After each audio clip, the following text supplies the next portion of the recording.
اعوذ باللہ من الشیطان الرجیم بسم اللہ الرحمن الرحیم۔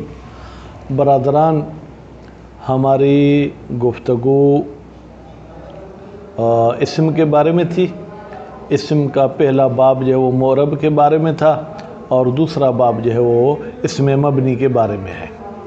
اچھا، اسم مبنی کی یہ تعریف بتا رہے ہیں کہ اسم مبنی ایک ایسا اسم ہے جو اپنے غیر کے ساتھ مرکب ہو کر نہ آئے، جیسے الف با تا سا الی آخرہ، یا جیسے احد ہے، اثنان ہے، ثلاثہ ہے مثلا۔ اچھا، یہ اب دو قسم کی مثالیں دی ہیں۔ کیوں؟ اس لیے کہ حروف بھی وہ اکیلے ہوں تو مبنی ہوں گے، اگر حروف کے علاوہ اسما بھی اکیلے ہوں یعنی کسی کے ساتھ مرکب نہ ہوں تو وہ کیا ہوتے ہیں؟ مبنی ہوتے ہیں۔ جیسے لفظ زید ہے، جب لفظ زید اکیلا آئے تو یہ بھی جو ہے کیا ہے؟ مبنی ہو جائے گا۔ البتہ اس کو ہم کہیں گے مبنی بالفعل، یعنی ابھی تو مبنی ہے لیکن اس میں معرب ہونے کی صلاحیت ہے۔ اچھا، اس کے ساتھ وہ مبنی کی ایک اور قسم وہ اسما جو مبنی الاصل کے ساتھ شباہت رکھیں۔ مبنی الاصل بیٹا بنیادی طور پر جو ہے کہ حرف مبنی الاصل ہے۔ اب حرف کے ساتھ ان کی کتنی شباہتیں ہیں؟ سیوطی میں تو شباہت غالباً 6 قسم شباہت کے بتائے ہیں، لیکن ان میں کو آسان الفاظ میں یہ کہوں کہ جیسے حرف جو ہے وہ ایک دو حرف پر مشتمل ہوتا ہے، اگر کوئی ایک اسم بھی ایسا ہو جو ایک یا دو حرف پر مشتمل ہو تو وہ تو مبنی ہو جائے گا۔ اور اسی طریقے سے حرف اپنے معنی بتانے میں محتاج ہوتا ہے غیر کا، اگر کوئی اسم بھی اپنی معنی بتانے میں محتاج ہو غیر کا تو وہ اسم بھی مبنی ہو جائے گا۔ اور جس طریقے سے کوئی اسم کسی حرف کی معنی اپنے اندر رکھتا ہو تو گویا کہ وہ بھی حرف والے حکم میں ہو جاتا ہے اور وہ مبنی ہو جاتا ہے۔ اب اس کی مزید وضاحت اور مثالیں عبارت میں پڑھیں گے۔ اچھا، مبنی کا حکم کیا ہے؟ مبنی کا حکم یہ ہے کہ مبنی پر عوامل مختلف آئیں بھی صحیح تو اس کے آخر میں کوئی تبدیلی نہیں آتی ہے، اور مبنی کا جو آخر میں حرکات آتی ہیں، مثلا ضرب، یہ ہے تو مبنی لیکن با پر تو برحال حرکت ہے، کہتے ہیں ان کو رفع نصب جر نہیں کہیں گے بیٹا، بلکہ اگر پیش ہوگا تو اس کو ضمہ کہیں گے، جیسے حیثو، اور ضرب پر ہم کہیں گے یہ فتح ہے، اور جو ہے مثال کے طور پر ہم کہیں گے جناب امسے کو اگر فرض کریں ہم مبتدا یہ مبنی مانتے ہیں تو ہم اس کو کسرہ کہیں گے، اور کچھ الفاظ ایسے ہیں جو مبنی بر سکون ہوتے ہیں تو ان کو وقف کہتے ہیں۔ اچھا، مبنیات کے کتنی اقسام ہیں؟ 8 اقسام ہیں۔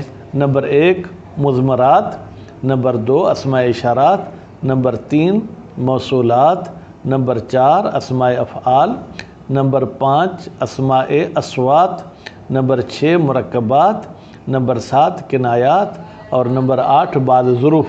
انشاءاللہ ان کی تفصیل آپ آئندہ دروس میں پڑھیں گے۔ بسم اللہ الرحمن الرحیم۔ الباب الثانی فی الاسم المعرب، دوسرا باب اسم معرب کے بارے میں ہے۔ وہ ہوا، یہ اسم معرب ما ایک ایسا اسم ہے وقع غیر مرکب جو واقع ہو لیکن ملا ہوا نہ ہو مع غیر ہی، اپنے غیر کے ساتھ، جیسے الف با تا سا الی آخرہ جیم ہا خا دال، اور جیسے احد ہے یہ کسی کے ساتھ مرکب نہیں ہے، اثنان کسی کے ساتھ مرکب نہیں، بیچ میں بیٹا واو تو یہ عاطفہ ہے، یعنی اس واو کا ترجمہ ہے اور، جیسے احد اور اثنان اور ثلاثہ۔ مثلا کا مطلب یہ ہے کہ ہر جگہ یہ تینوں لفظ رکھنا ضروری نہیں ہے، آپ اربع خمسہ ستہ سبا بھی رکھ سکتے ہیں، اور وہ کا لفظ وحد، جیسے کا لفظ زید، جیسے زید کا لفظ وحدہ، البتہ جب زید نہ کسی کا فاعل واقع ہو نہ کسی کا مفعول واقع ہو۔ فَإِنَّهُ بتحقیق یہ غیر مرکب مبنی ہے، یا یوں کہیں فَإِنَّهُ بتحقیق یہ زید مبنی ہے بالفعل، فعل یعنی ابھی، علی السکون، سکون پر۔ زیدن بھی نہیں کہہ سکتے کیونکہ کوئی عامل رفع نہیں ہے، اور زیدن بھی نہیں کہہ سکتے کوئی عامل نصب نہیں ہے۔ وَمُعْرَبٌ بِالْقُوَّةِ، لیکن یہ قوت یعنی صلاحیت رکھتا ہے معرب ہونے کی۔ یا فَإِنَّهُ کو علی البدل آپ پلٹائیں، ضمیر کو زید کی طرف پلٹائیں، اور اوپر والے الفاظ خود الف با تا سا یہ بھی اسم ہیں، کس کے؟ اس حرف کے ٹھیک ہے، تو اب الف کو حرف نہیں کہہ سکتے، الف علم ہے کس کا؟ اس حرف کا جو عام طور پر ایسے کھڑا لکھا جاتا ہے۔ وما اور مبنی وہ اسما ہیں یشابہ جو شباہت رکھتے ہیں مبنی الاصل کے ساتھ، بأن یکون، بھائی کیسے شباہت ہوگی؟ بأن یکون الاسم فی الدلالۃ علی معنی ہو، اس لحاظ سے کہ وہ اسم دلالت کرنے میں اپنی معنی پر محتاجن الی قرینۃ، قرینے کا محتاج ہو، کا اسماء الاشارۃ، جیسے اسماء اشارہ ہیں، نہ ہو جیسے من ہؤلاء، یہ لوگ کون ہیں؟ تو اب بیٹا ہؤلاء معنی میں اپنے مشار الیہ کا محتاج ہے، یعنی ہؤلاء کوئی ہونے چاہیے جس کی طرف آپ اشارہ کر رہے ہیں۔ او یکون، تو یہ جو ہے شباہت جو ہے کیا ہے؟ شباہت افتقاری اس کو کہتے ہیں، یعنی محتاجی والی شباہت۔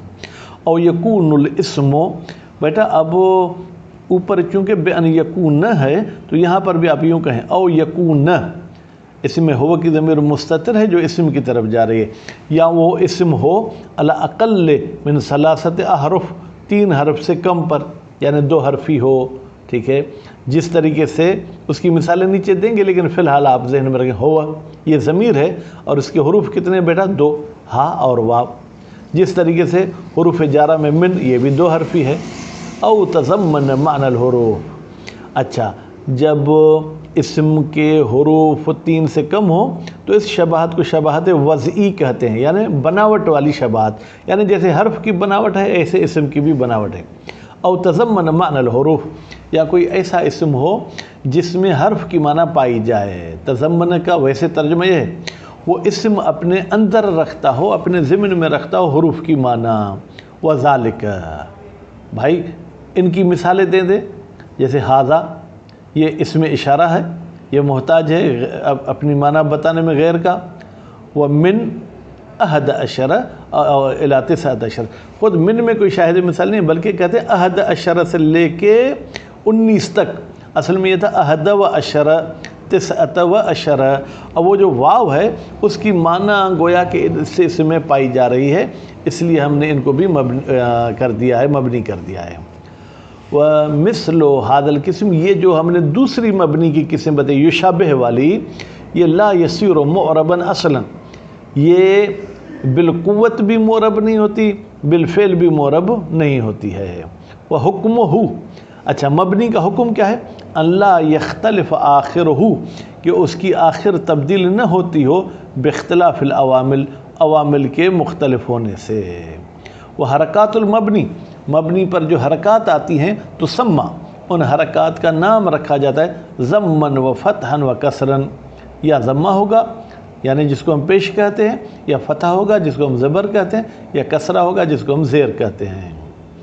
وَسُكُونُهُ وَقْفًا، اور اس کا اگر مبنی ساکن ہوگا تو وہ وقف کی صورت میں ہوگا، یعنی اس پر کوئی بھی حرکت ظاہر نہیں ہوگی۔